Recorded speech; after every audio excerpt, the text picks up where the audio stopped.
안녕하세요. 정관영입니다.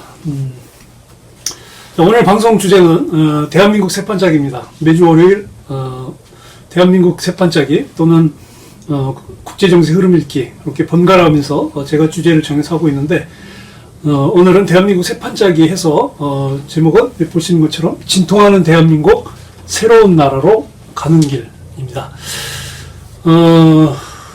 지난주에 조국 장관이 사퇴를 했죠. 그 사퇴하기 전에 한 이틀 전에 제가 찍어서 올린 영상이 있었는데 제가 그걸 토요일날 찍어서 올렸는데 지난주 월요일날 그 조국 씨가 사퇴하는 바람에 내용이 약간 핀트가 어긋나긴 했지만 그래도 나름대로 의미 있는 내용들이 있는데 그래서 제가 밑에 댓글을 올렸더니 이게 사퇴 전에 올린 영상이라 그 시청자분들이 많이 안 보신 것 같아요. 그래서 오늘은 이제 사퇴 이후에 전반적으로 우리 한국의 상황하고 앞으로 어떻게 갈 것인지에 대한 전망을 제가 좀 해보려고 해요. 그래서 제가 어제 그 페이스북에 올렸던 글이 있습니다. 올해 이제 2019년 기해년 들어오면서 제가 늘 매년 그 국운을 봅니다. 국운.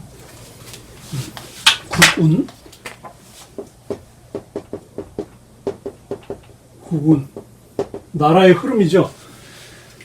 작년에도 봤고요. 올해는 1월 2일 날, 양력 1월 2일 날, 주역 괴를 뽑아서 올해 운이 어떨지를 제가 봤는데, 그 주역 괴를 뽑아서 그 괴를 설명한 내용을 제 페이스북에 올렸습니다. 제 페이스북의 정관영인데, 한문으로 돼 있어요. 정관영. 그래서 1월 2일자에 올해 1월 2일 날 올렸는데 제목이 뭐냐면 주역 괴로 본 2019 기해년 대한민국 국운. 그래서 술에든 괴에서 제가 올렸습니다. 지금 이제 사진이 나갈 텐데요. 제가 올렸던 글의 일부를 앞부분을 제가 캡처를 떠서 이렇게 올려놨는데 지금 이제 사진이 나갈 겁니다. 그 사진을 한번 보시면 그 제목 밑에 그 전체적인 내용을 이제 크게 5가지로 제가 그 소제목을 잡아서 썼는데 첫 번째가 지금 대한민국은 갈 길을 잃고 방황하는 형국이다. 이게 1월 2일입니다. 올해 1월 2일. 그리고 두 번째가 과거의 여장부, 박근혜죠. 여장부를 옹호하고 다시 세우려는 세력들의 결집은 더욱 강해질 것. 그 다음 세 번째는 부패한 보수와 무능한 진보 세력으로는 대한민국을 이끌 수 없다. 네 번째, 대한민국은 새로운 생명이 태어나기 위해 진통을 겪듯 올 한 해 새로운 나라로 가기 위한 혼란이 올 수도 있다.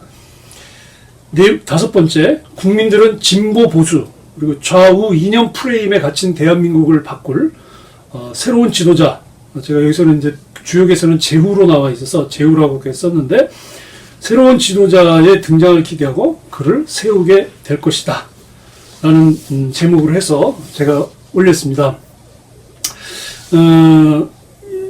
이 내용 이제 괴를 보셔야 될 텐데요. 제가 자 여기 보시면 올해 제가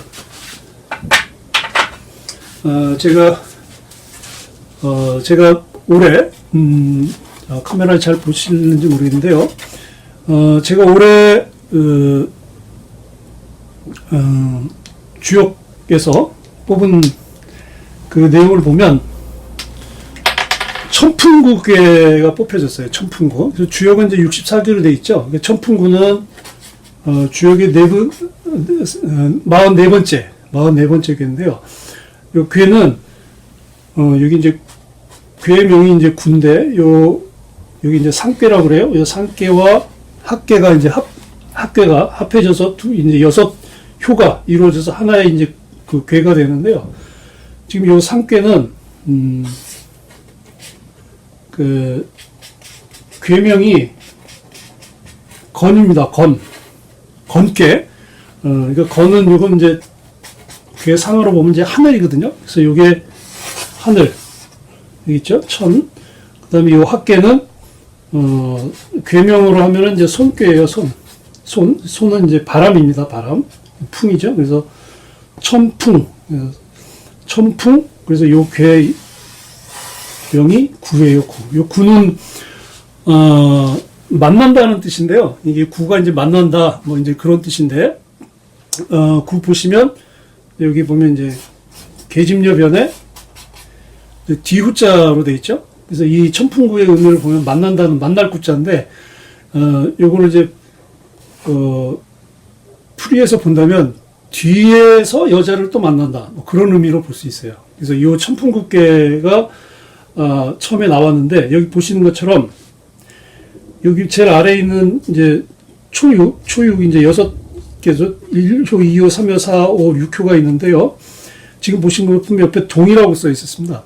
이 동이라고 써 있는 건 뭐냐면, 효가 바뀌는, 효가 바뀌어야 되는 효예요. 그래서 지금 음효가 나왔는데, 이게 동하는 꾀이기 때문에 이게 양으로 바뀝니다. 그리고 여기는 양효가 나왔기 때문에 음효로 바뀌고, 이제 세 번째 효는 양이 나왔기 때문에 음효로 바뀌고, 네 번째 효는 양이 나왔기 때문에 음으로 바뀌는데, 다섯 번째 효는 바뀌질 않아요.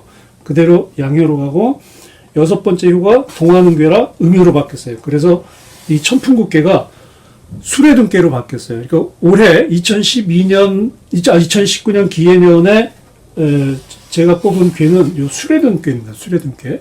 근데 요 먼저 천풍국계를 먼저 말씀을 드리면, 이 천풍국계는 이 꾀의 그 꾀사, 이 꾀를 설명하는 꾀가, 구는 여장이니 물용 취녀다, 이런 뜻이에요. 그러니까 구는 여장분이 여자를 취하지 말라. 이제 그게 이제 주역에 나와 있는 요 꾀사거든요. 꾀사.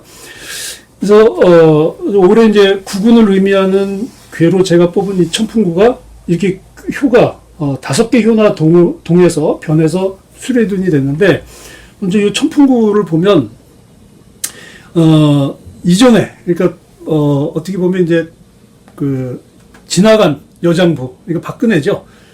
그 박근혜 전 대통령을 추종하는 세력 또는 이제 그 박근혜의 그 지지 세력들이 어떤 기회를 통해서 다시 뭉친다는 얘기예요. 근데 그게 올해 운이 아니라 그런 흐름들이 나오긴 하지만, 이 수레둔께로 바뀌었다고 그랬죠?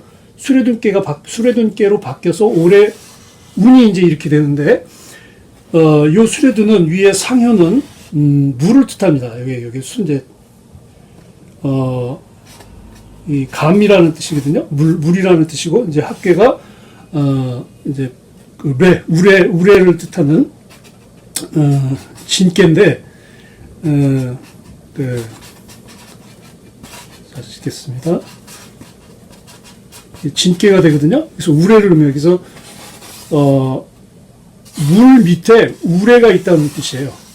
그러니까 위 상께가 물이고 아래에 있는 게가 우레라는 뜻이에요. 우레는 천둥번개 할 때 막 소리를 크게 내는 거 있죠. 그래서 이 구군을 의미하는 요 수레둔께는 주역의 그 세 번째 깨입니다. 세 번째 깨. 그 세 번째 깨로 중천권, 중지권, 수레둔. 그래서 세 번째 깨로 와요. 그래서 이 두는 천지 만물이 이제 처음 만들어지는 이제 그런 어떤 창조 단계를 의미하거든요. 그래서 하늘과 땅이 그 처음 문을 여는 이제 그 천지개벽, 그 천지개벽 때에 생겨나는 그 만물이 생겨나는 이제 만물 시생.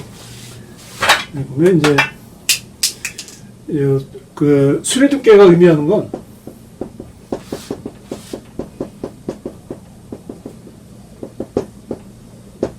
만물 시생이에요. 그러니까 이제 세상의 모든 것들이 이제 만들어지기 바로 전을 이제 둔께라고 그러니까, 이 주역이 64개가 있는데, 제일 처음에 나오는 궤가, 중천권께입니다. 중천권, 중지권, 수레둔, 산수몽, 수천수, 천수성, 지수사, 수지비, 천하동인, 화천대유, 뭐 이렇게 해서 쭉 해서 64개까지 나갔는데, 이게, 그 천지가 만들어져서 천지가 어떻게 생겨나고, 이 천지 만물이, 우주 만물이 어떻게 생겨나고, 이 우주 만물이 어떻게 변화하고 운동하는지, 이 원리를 나타내는 학문이 이제 이 주역인데요. 우주가 만물이 형성되는 데는 하늘이 먼저 생기겠죠. 그래서 중천권계가 첫 번째로 나오고 이제 두 번째 계가 이제 중지권계인데 땅이 만들어지는 거죠.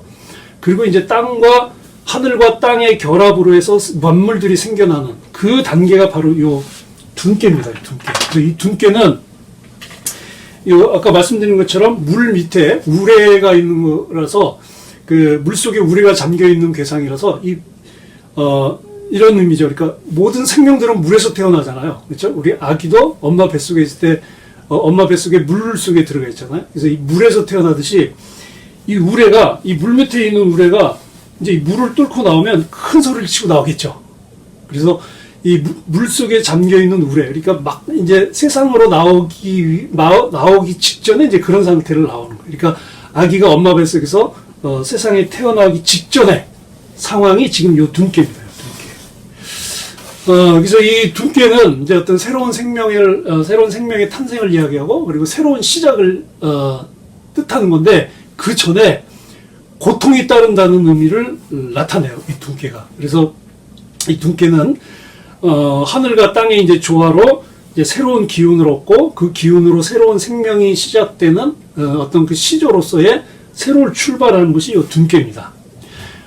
그래서 참 의미가 있죠. 제가 주요 괴를 뽑았던 게 이제 천풍구인데 이제 이미 낡은 것은 다 지나가고 낡은 것은 다 지나가고 이제 새로운 시작이 온다. 그게 이제 2019년에 이제 제가 괴를 뽑은 건데 굉장히 의미가 있는 것 같아요. 그래서 이미 지나간 사람에게 대해서는 미련을 두지 말라. 그러니까 지금 이제 상황으로 본다면 우리의 상황으로 본다면 이제 박근혜 대통령이겠죠. 2017년에 탄핵당한 이제 박근혜 전 대통령이고 이제 그 지나간 사람을 다시 세우거나 그 사람을 추종하지 말고 새로운 출발을 이끌 새로운 집단, 어떤 새로운 지도자, 그러니까 여기서는 이제 제후예요, 제후. 이 새로운 그 제후를 세우는 것이, 그러니까 새로운 기운, 어떤 새로운 흐름을 이끌어갈 새로운 지도자를 세우는 것이, 이로운 거다라고 하는 것이 요, 둔계입니다. 그래서, 의미가 있는데요. 뭐, 참고로, 이 주역에서 이제 괴를 뽑을 때 이제 사용하는 그 도구가 있어요. 그 이제 도구가 제가 이제 보여드릴 텐데 여기 보시면 대나무를 깎은 대나무 가지가 있습니다. 여기 이제 50개예요. 50개 주역에서 50을 대연지수라고 하거든요. 요 50개에서 주역 괴를 뽑는데 뭐 전 뽑듯이 이렇게 하나 뽑는 게 아니고요. 이 50개를 가지고 하나하나 여기 보시는 것처럼 요 하나 괴를 하나씩 뽑습니다. 근데 요 효 하나를 뽑을 때마다 한 6번의 과정을 거쳐요. 그러면 6효를 뽑으려면 한 36번을 해야 되는 거죠. 네, 그래서 이제 가장 아래에 있는 이제 초효, 이제 음효가 나오면은 이제 초6이라고 하고, 그 다음에 양효가 나오면은 이제 초9라고 하는데, 이 첫 번째 이제 그 효를 뽑을 때, 뭐 두 번째도 마찬가지입니다만, 이제 하나를 뽑아요. 여기서 이제 하나를 뽑으면 이게 이제 태극이 됩니다. 그러니까 나머지 49개가 되겠죠. 이 49개의 대나무를 가지고 다시 이게 이제 하나를 이제 뽑았으니까 이게 태극이 되죠. 자, 여기서 태극이 되면 나머지 49개 가지고 또 다시 둘러 나가요. 이게 음량입니다. 음량. 그러면 이게 음량으로, 그러니까 임의로 나눈 거죠. 이 49개를 임으로 나눈 거예요. 그래서 임으로 나누고 하나를 미리 뽑은 이 태극은 합해져서 3개가 되죠. 그래서 이게 천지인 삼재의 의미를 갖습니다. 천지인 삼재. 그래서 요거는 놔두고 이렇게 갈른 걸 가지고 4개씩 또 뽑아요. 이렇게 갈라요. 4개씩. 요 4개씩 가르는 이유는 사상을 의미합니다. 그러니까 태양, 태음, 소양, 소음. 그럼 이렇게 4개씩 가르면 나머지 몇 개가 남겠죠? 여기도 마찬가지로 4개씩 가르면 여기서 몇 개가, 4개가 안 되는 수가 남습니다. 그럼 이렇게 해서, 남아있는 요 대나무 쌀을 가지고, 대나무 가지를 가지고, 이제 숫자를 봐요. 이제 그 숫자에 따라서, 어떤 효가 나와 있는지, 이건 뭐 제가 말로 설명하기에는 복잡한데, 어쨌든 간단하게 말씀드리면, 이렇게 해서 하나의 효를 뽑는데 6번의 과정을 거치게 돼요. 그렇게 해서, 네, 보시는 것처럼 하나의 효를 뽑습니다. 그래서 시간이 조금 걸리죠. 이렇게 뽑아. 근데 효를 이제 해서 하나의 효를 뽑았을 때, 태양이나 태음효가 나오게 되면 이렇게 동하는 꾀가 됩니다. 그러니까 음효가 나오면 양효로 바뀌어져야 되는 거고, 양효가 동하면은 음효로 바뀌어지는 거예요. 그래서 이렇게 원래 이제 그 효를 뽑았는데 동하는 꾀가 뽑았기 때문에 이렇게 바뀐 거죠. 그래서 제가 처음에 뽑은 효는 꾀는 천풍국궤였는데 동하는 꾀가 6개 효 중에서 5개 효가 나와서 수레둔꾀가 된 거예요. 수레둔꾀는 이제 제가 말씀드린 것처럼 새로운 시작을 알리는 새로운 궤다. 근데 이게 참 의미 있다는 생각이 들어요. 제가 이 수레둔꾀를 어제 제가 제 페이스북에서 다시 본 이유가 조국 사태를 겪고 그리고 지금 조국 씨가 장관직에서 사퇴하고 나서 굉장히 큰 변화가 일어나겠구나라고 하는 생각, 이제 그런 이제 짐작이 많이 들고 그런 징조도 많이 보여요. 지금 특히나 이제 더 힘든 건 조국 사태로 인해서 조국 대전이죠. 그러니까 이제 사퇴로 해서 장관 사퇴로 해서 이제 조국 대전이 끝나나라고 생각했는데 지금 2라운드로 들어갔어요. 이게 끝나지 않아요. 이게 끝나지 않을 것 같고 조국 사태로 모든 게 마무리될 거라고 생각하는데 이제 새로운 단계로 들어가서 이게 굉장히 오래 갈 것 같다라는 생각이 들고 이제 그렇게 되면 이제 공경에 처하는 건 이제 문 대통령이죠. 문 대통령이 앞으로 더 어려움에 처할 거다라는 이제 생각이 드는데 그 문재인 대통령에게 앞으로 일어날 일에 대해서는 제가 이 사회적 경제 TV 말고 제 개인 아이디로 해서 유튜브에 올린 영상이 있습니다. 보신 분도 계실 텐데 정관영 교수가 미리 본 문재인의 운명, 그 동영상에 제가 문재인 대통령이 내년까지 해서 어떤 걸 겪을 건지에 대해서 제가 간단하게 설명한 거인데 한번 참고해 보시면 될 것 같고요. 어쨌든 이 조국 사태를 겪으면서 문재인 대통령이 큰 패착을 했어요. 패착 아시죠? 바둑에서 수를 잘못 떠서 자기가 지을 집도 다 잃어버리고 있는 집도 지어진 집도 다 무너지게 되는, 그래서 바둑에서 자기 수가 몰락하게 되는 그 결정적인 실수의 패를 이제 패착이라고 하는데 문재인 대통령이 어쨌든 8월 9일날 조국 씨를 법무부 장관 후보로 지명하고 그리고 조국 씨 일가가 여러 가지 의혹이 나오고 그런 과정에서 대통령이 조국 씨를 장관으로 이제 임명을 하게 되는 이 과정에서 나온 거의 한 2달, 지금 3달째 이어지는 이 과정에서 나타난 지금 현상은 이 당도 저 당도, 그러니까 여당인 더불어민주당이나 또는 야당인 자유한국당을 지지하지 않는 무당층이 증가한다고 하는 거죠. 제가 며칠 전에 신문 기사를 봤더니요, 그 신문 기사에 나온 게 가장 최근에 여론조사들을 모아서 실은 이제 그 기사가 있어서 제가 참고를 했습니다. 지금 사진이 나갈 텐데요. 주간지죠. 이 주간지 이제 최근에 나온 그 주간지에 나온 무당층 관련 여론조사에서 가장 최근에 조사했던 기관이 이제 한길 리서치인데 10월 3일부터 이제 10월 6일까지 조사를 한, 그러니까 1000명 대상으로 해서 전화 면접한 그 여론조사 결과에 지지 정당이 없다는 응답이 전체 42.2%였습니다.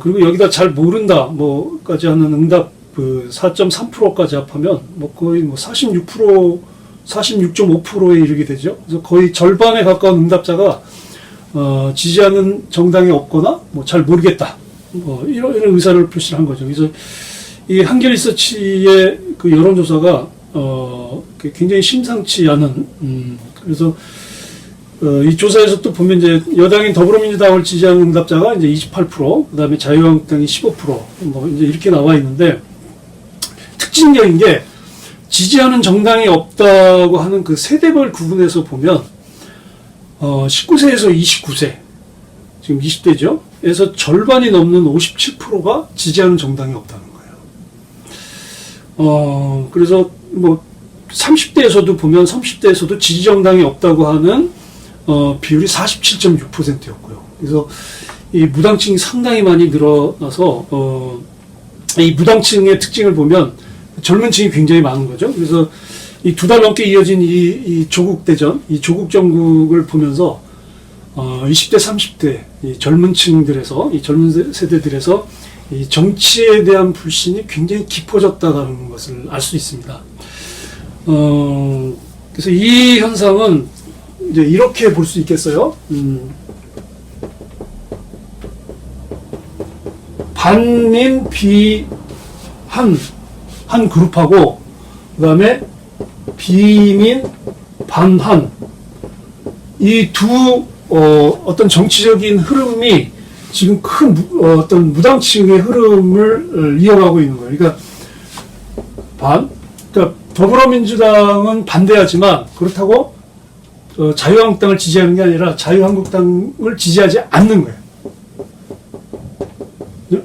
더불어민주당을 반대하지만 자유한국당은 또 지지하지 않는 이 반민 비안하고 또 더불어민주당을 지지하지 않고 그리고 자유한국당에 대해서도 반대하는 입장. 그래서 비민 반한. 그래서 이 무등층이 20대에서 현재 30대에서 거의 46% 이상 지금 나와 있다. 그래서 이 한길리서치의 조사가 가장 최근 거라서 상당히 의미 있다고 좀 보여져요. 그리고 근데 더 큰 문제는 지금 조국 씨가 사퇴를 하고 나서 더불어민주당 여당과 청와대에서 아무도 지금 이렇게 국민들을 혼란을 빠뜨리고 뭐 전국을 완전히 빨아들인 블랙홀로 만들었는데 뭐 대통령이 그냥 뭐 말 한마디로 죄송하다 그리고 끝나고 아무도 책임지는 사람이 없어요. 이 난리를 치고 이 분명히 이 정치적인 해결이 가능했던 사안을 가지고 이 온 국민들을 둘러 나눠서 서초동 광화문에서 이 두 광장에서 세대결을 벌리고 이 전국을 혼란스럽게 만들었던 거에 대해서 정치적인 책임을 지는 사람이 없는 거예요. 여당에서 대통령도 마찬가지고 오히려 대통령은 오히려 또 현실인식에 지금 더 문제가 있지 않나라는 생각이 좀 많이 들어요. 특히 지금 어제 또 신문 기사를 보니까 그 통계청인가요? 그 우리나라 경제 성장률을 발표했는데 이제 4-3분기 이번 4-3분기가 지난 2-4분기 그러니까 3-4분기가 2-4분기에 비해서 GDP 성장률이 0.4%밖에 늘지 않았다는 거예요. 그러니까 GDP 성장률이 0.4%. 3-4분기. 그래서 전체적으로 우리나라 경제 성장률이 올해 2019년도에는 1% 정도밖에 되지 않겠느냐라고 하는 게 지금 추측이에요. 그리고 세계적으로도 제가 한번 전 방송에서 말씀드렸죠. 세계 글로벌 경기의 하락이 그 국제 수요가 하락하는 데서 시작이 되고 있고 그 국제 수요 하락에서 가장 큰 비중을 차지하는 상품이 자동차 수요예요. 이 자동차 수요가 점점 떨어지고 있는 거죠. 그러니까 기업 입장에서 보면 자동차 판매가 안 되는 상황이 계속 이어져서 이 자동차 산업과 관련된 산업들이 굉장히 많은데 이 자동차 판매가 하락하면서 전체적인 국제 수요, 국제 GDP도 계속 하락을 하고 있는 상황이고 여기에 우리나라도 영향을 받고 있는데 문재인 대통령은 아주 우리 경제가 견실하다라는 이야기를 한 것 같아요. 어느 방송에서. 그래서 제가 볼 때는 이게 문재인 대통령이 지금 현실을 제대로 잘 못 보고 있지 않나라는 좀 그런 우려가 조금 있어요. 지금 이 문재인 대통령이 2017년도 5월이죠. 2017년도 5월 대선에서 41%의 지지율로 대통령이 됐죠. 물론 이제 그때 이제 대통령 그 선거에 참여한 참여 유권자의 이제 비율로 41%인데 그리고 그 한 2년 동안 뭐 여러 가지 이제 부침은 좀 있었지만 그래도 나름대로 이제 50%의 안정적인 바탕으로 해서 이제 국정을 운영을 했는데 지난 2달 동안 이 조국 대전을 겪으면서 거의 지난 대선 때 얻었던 수준율의 아래로 내려갔다가 그 30%로 떨어졌다가 지금 거의 40%, 41, 42% 거기를 왔다 갔다 앉은 상황이에요. 거기서 왔다 갔다 하는 상황인데 그러니까 이 결과는 뭐냐면 지금 서초동에 모여서 그 조국 지지를 외쳤던 그 열성적인 지지자를 대표하는 이 소위 이제 친문 그룹 이외에 이 왜 사람들은 그 이제 중도층에 보통 이제 스윙 보터라고 하는 거죠. 중도층들이 거의 이제 이탈했다고 보면 되죠. 더불어민주당이 그렇고, 그리고 자유한국당 같은 경우는 이제 뭐 거의 그 2017년 그 박근혜 대통령 전 대통령 탄핵 이후로 거의 이제 진지가 허물어진 상황이었죠. 그리고 뭐 보수의 계멸이라고 이야기할 정도로 뭐 친박이네 뭐 비박이네 뭐 해서 그 자유한국당 내에서도 이제 이미 분당도 됐고 뭐 또 자유한국당 내에서도 여러 가지 이제 계파로 갈등이 심했는데, 이번 조국 사태를 지렛대로 해서 다시 무너진 진주를 구축한 거예요. 회복을 한 상태예요. 근데 이게 이렇게 지금 그 자유한국당이 이렇게 진지를 빠르게 구축할 수 있는 게 자기들이 잘해서 그런 게 절대 아니잖아요. 뭘 잘해서 그런 게 아니고 어떤 새로운 비전을 국민들에게 제시하고 앞으로 새로운 어떤 그동안의 과오를 반성하고 새로운 대한민국을 이끌기 위한 우리가 비전과 전략을 있다고 하는 걸 내세워서 국민들이 거기에 대해서 동의하면서 지지를 보낸 게 아니라 단순히 더불어민주당과 여당인 더불어민주당과 청와대의 그 문재인 대통령의 이 패착으로 인해서 얻어진, 이것도 또 하나의 어부질이죠. 그렇게 해서 지금 얻어진 일종의 뭐 생각지도 않은 어떤 획득인 거죠. 그래서 결론은 어쨌든 문재인 대통령이 이 조국 강행, 이 조국 대전을 일으킨, 본인이 어쨌든 그 조국 대전을 확산시킨 장본인이잖아요, 그죠?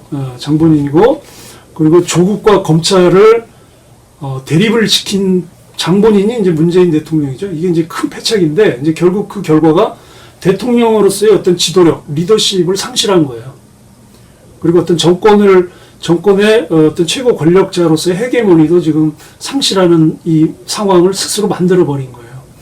그래서 제가 볼 때 내년 총선이 크게 두 가지 시나리오로 예상이 돼요. 첫 번째는 지금처럼 어쨌든 이제 그 여당과 문재인 대통령의 지지율이 계속 하락을 하고, 그리고 자유한국당의 지지율이 조금 이제 회복되는 상황에서 거의 이제 큰 오차범위 없는 상황까지 가는 상황에서 두 당이 양당이 이제 내년 총선에서 그 크게 이제 양당 구조로 가는 이 구조죠. 그래서 뭐 지금의 상황이 크게 변하지 않는, 근데 어느 당이 다수당이 될지는 이제 전혀 예상할 수 없는 상황인데, 한길 리서치에서는 이제 46%에 이르는 이제 그 무당층이 있긴 하지만, 다른 그 여론조사에 보면 뭐 한 25%까지 나와요. 그 무당층이. 그러면 25%에서 46%에 이르는 대략 이 무당층이 내년에 어떤 역할을 할 것이냐.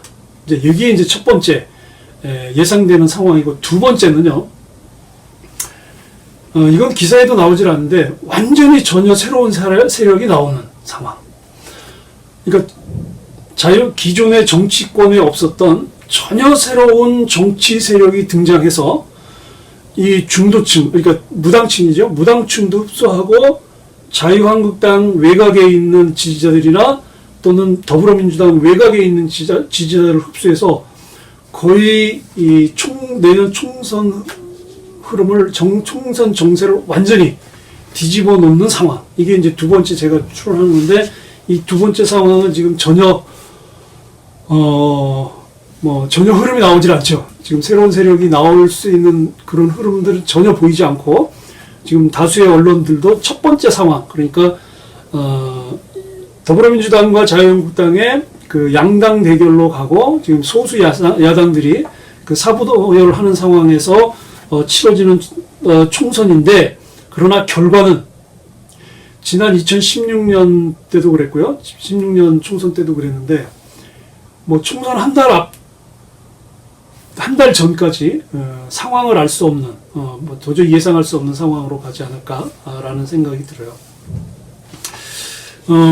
그래서 그런 상황이 아마 전개되지 않을까라고 하는 상황인데, 그래서 제가 볼 땐 내년 총선은 그러니까 첫 번째 상황을 놓고 본다면, 그러니까 더불어민주당과 자유한국당의 양당 대결에서 소수 야권 정당들이 이제 사분오열되는 이 이제 그 총선 전국이라면 수도권이 큰 이 변수가 되겠다는 생각이 들어요. 그래서 2016년 20대 총선 그 수도권 개표 결과를 제가 한번 그 찾아봤는데요. 여기 보시면 잘 보이시나 모르겠는데 2016년도에 총선에서 수도권, 그러니까 서울, 경기, 인천이 그 선거구 수가 122개 선거구였는데요. 여기서 1, 2차가 5% 이하에서 당락이 결정된 선거구가 33구역입니다. 3개 선거구요. 그 다음에 1, 2차가 3% 이하에서 그 당락이 결정된 선거구가 18개 선거구예요. 그러고 합하면은 그 51개죠. 51개. 그러니까 전체 수도권 서울, 경기, 인천의 전체 그 선거구 122개 선거구에서 그러니까 2016년입니다. 51개 선거구가 아주 미만, 5% 미만의 그 득표율 차이로 당락이 결정되는 아주 박빙의 승부수가 많았다는 거예요. 그러면 결정적으로 내년, 그러니까 제가 말씀드린 상황 1, 그러니까 지금 현 상태로 가게 됐을 경우에는 스윙 보터나 아니면 무당층의 결정이, 무당층의 선택이 내년 총선을 가르게 된다라고 보여집니다.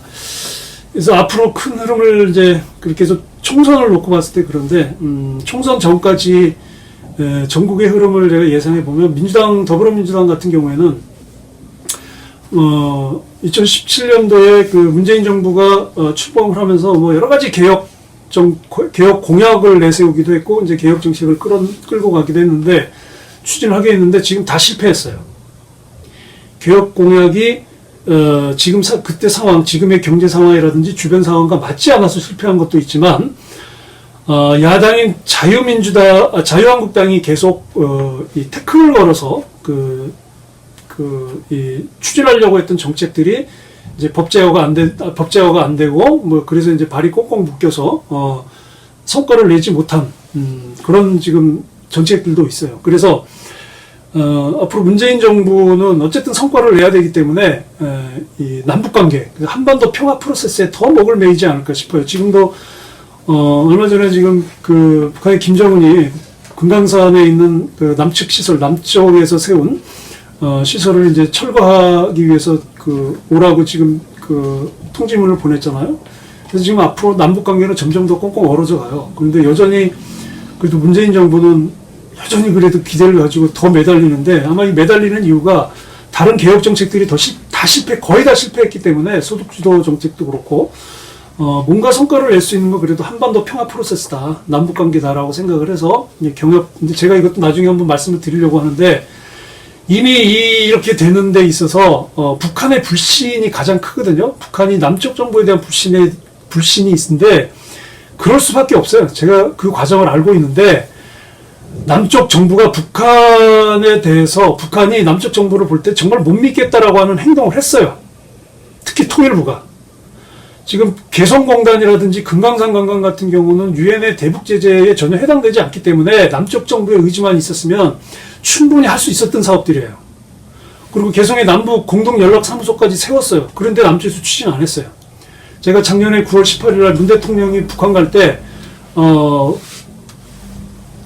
국회에서 사회적 경제 그 남북 경협을 위한 구상과 방향이라고 하는 그 국회 포럼이 있었을 때 제가 한국 측 주 발제자로 발제를 했어요. 그래서 사회적 경제가 어떻게 남북 경제 경협을 할 수 있을 것인가에 대한 발표를 했고, 그리고 독일에서 오신 분이 이제 독일 통일과 독일 통일의 경험과 사회적 경제에 대한 조언을 발표를 했는데, 이제 그러면서 여러 정보들을 많이 얻게 됐죠. 근데 그 이후에 이렇게 남북 관계가 이렇게 악화되는 과정까지 오게 된 데에서 제 판단은 그렇습니다. 이거는 남쪽 정부에서 상당히 잘못을 했다. 특히 문재인 정부가 문재인 대통령이 가지고 있는 의지와 열정과는 달리 실제로 정부 부처, 특히 통일부에서 굉장히 느슨한 생각, 그리고 굉장히 뭐라 그럴까요? 관료적인 사고에 젖어서 추진이 안 됐던 거예요. 그러니까 할 수 있었던 것도 안 한 거예요. 근데 그 결과가 어디로 갔냐? 결국 문 대통령한테 간 거예요. 그러니까 문 대통령이 지금처럼 이제 거의 레임덕 상황에 들어가고 헤게모니도 상실하고 리더십도 빠진 상황에서 이게 통일부가 움직이겠느냐? 저는 뭐 거의 불가능하다고 봐요. 그래서 어쨌든 더불어민주당과 그 문재인 대통령의 앞길은 더 험난할 것 같고요. 그리고 이제 자유한국당 같은 경우는 이제를 포함한 보수 야권 같은 경우는 말씀드린 것처럼 뭐 보수 괴멸까지 갔다가 이 조국 사태로 해서 이제 극적으로 다시 살아났지만 실제로 보수 야당이 중도층을 끌고 가서 새로운 어떤 정치적인 지도력이나 헤게모니를 가질 수 있을까? 그것도 어려워요. 그럼 이제 그렇게 되기 위해서는 이 야권 통합이 있어야 되는데 이게 보수 세력들, 그러니까 보수적인 정서를 가지고 있는 야권 세력을 통합해야 되는데 이것도 거의 가능하지 않습니다. 또 그렇게 해서 보수 통합이 됐다고 하더라도 이 어떤 정치적인 리더십을 갖기 위해서는 새로운 그 어떤 비전과 전략들을 갖춰야 되는데 지금 자유한국당이라든지 뭐 보수 야당들 보면 전혀 그런 능력이 갖춰져 있지 않습니다. 그래서 이건 역시 어렵다. 여전히 지금 자유한국당은 부패, 무능, 적폐 이 세 가지의 이미지를 그대로 갖고 있어요. 무능, 적폐라고 하는 이 부정적인 이미지를 어떻게 깨서 쇄신해서 새로운 정당으로 가냐 하는 것은 결국 새로운 어떤 패러다임을 가지고 프레임을 가지고 새로운 인물을 영입해야 되는데 그게 얼마나 가능할지 모르겠습니다. 어쨌든 지금 우리 한국의 상황이 굉장히 큰 이제 진통 과정을 겪고 있습니다. 제가 앞에서 말씀드린 것처럼 이런 진통 과정이 제가 그 페이스북에 올해 1월 2일에 올렸던 그 주역계로 보았던 그 수레둔계 이 수레둔계가 보여주는 것처럼 이 새로운 탄생을 나타내는 이 괴가, 이 수레둔괴가 결국 이 탄생을 위해서는 진통이 반드시 필요한 거죠. 산모가 아이를 낳기 위해서 굉장히 진통을 겪고 되고 또 그 뱃속에 있는 아이가 또 이제 나오기 위해서도 역시 이제 힘을 써야 되는 이런 그 진통과 고통 과정을 겪어야 새로운 생명이 세상에 튀어나듯이 지금 대한민국도 이 수레등께에서 의미하는 것처럼 지금의 힘든 어려운 과정을 겪어서 이제 새로운 나라로 가기 위한 과정이 아닌가 싶습니다. 그리고 제가 오늘은 시간 관계상 다 설명을 못 드리겠는데요. 작년에 2018년도죠. 2018년도에 제가 연초면 항상 구군을 봐요. 그 주역계를 뽑아서 구군을 보는데 작년에는 뭘 봤냐면 2017년도부터 2023년도까지의 구군이 어떤지를 제가 본 게 있습니다. 오늘은 이제 제가 시간 관계상 말씀을 드리고 그리고 앞으로 틈틈이 시간 될 때마다 이 주역계로 보는 우리나라의 구군에 대한 이야기를 좀 말씀을 드리려고 하고요. 그리고 아울러서 주역을 통해서 보는 우리의 지금 현실들 뭐 이런 것들을 좀 말씀을 드리려고 합니다. 그래서 다음 방송에서는 제가 작년에 그 주역계로 뽑은 2017년부터 2017년이 정유년이죠. 정유년에서부터 2023년이 계묘년입니다. 계묘년. 그래서 정유년 2017년 계묘년부터 2023년 계묘년까지. 근데 그 핵심 여기서의 전환점이 있어요. 이 전환점이 2020년입니다. 내년이에요. 내년 경자년이에요. 내년 경자년이 굉장히 뭐라고 그럴까요? 극적인 해가 될 겁니다. 제가 보기에는. 그래서 원래 이게 60갑자라고 하죠. 6갑. 이 60갑자 중에서 10천간 그러니까 갑을병정 무기경 신임계에서 이 경이 들어가는 해는 굉장히 큰 일이 많이 일어나요. 이 경자 자체가 고칠 경자잖아요. 그래서 이 경자가 들어가는 해는 큰 일이 많이 일어납니다. 뭐 근래에도 보면 1960년이 경자년이었잖아요. 그죠? 그리고 60년 뒤 2020년이 경자년이에요. 1960년에 무슨 일이 일어났죠? 4.19 혁명이 일어났습니다.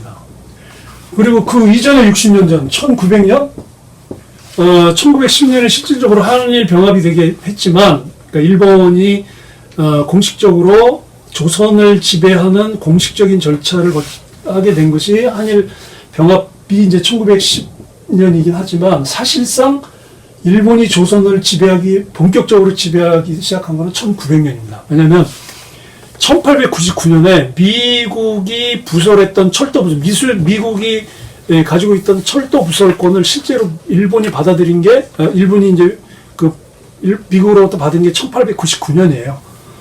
그러면서 이제 1900년부터 본격적으로, 일본이 조선 땅에, 발을 디디기 시작하죠. 여러 가지, 뭐 철도도 놓고, 뭐 이제 일본화 시키는 거죠. 그래서 일본의 조선 지배가 본격적으로 시작된 게 1900년이에요. 이렇게 60년마다 변화가 왔는데 내년이 60년이 되는 해예요.